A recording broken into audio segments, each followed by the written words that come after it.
En 10 ans, les Français ont perdu 20 mètres carrés. Mais qu'en est-il à Belfort? Il y a quelques semaines, je regardais les chiffres sur le pouvoir d'achat immobilier en France.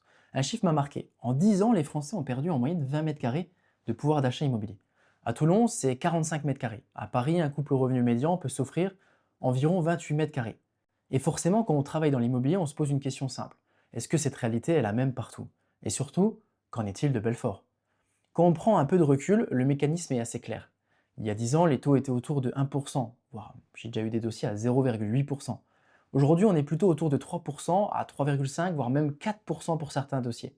Même si les prix se sont stabilisés ces derniers mois, le coût du crédit, lui, a profondément changé la donne. Avec les mêmes mensualités qu'en 2015, vous achetez aujourd'hui moins de surface. C'est purement mathématique. Mais là où ça devient intéressant, c'est quand on compare les territoires. À Paris, avec 200 000 euros, vous achetez un studio.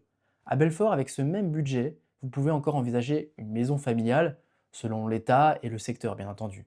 Le prix moyen ici tourne autour de 1400 à 1500 euros, voire plus dans certains secteurs. On ne parle pas des mêmes niveaux de tension. Oui, le pouvoir d'achat immobilier a baissé aussi à Belfort. Les hausses des taux a forcément impacté, mais nous n'avons pas subi la même flambée des prix que certaines grandes métropoles. La perte en surface est réelle, mais elle est proportionnellement moins violente. Et aujourd'hui, le vrai frein, ici, ce n'est pas forcément le prix, ce sont les règles bancaires. Les apports demandés sont plus élevés, les DPE sont scrutés de près, les travaux doivent être intégrés dès le financement, le marché n'est pas bloqué, il est devenu plus technique. Alors, a-t-on perdu 20 mètres carrés à Belfort? Oui, le pouvoir d'achat a reculé, mais nous restons sur un territoire où l'immobilier reste accessible, cohérent et stratégique.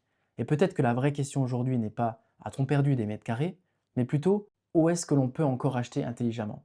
Abonnez-vous.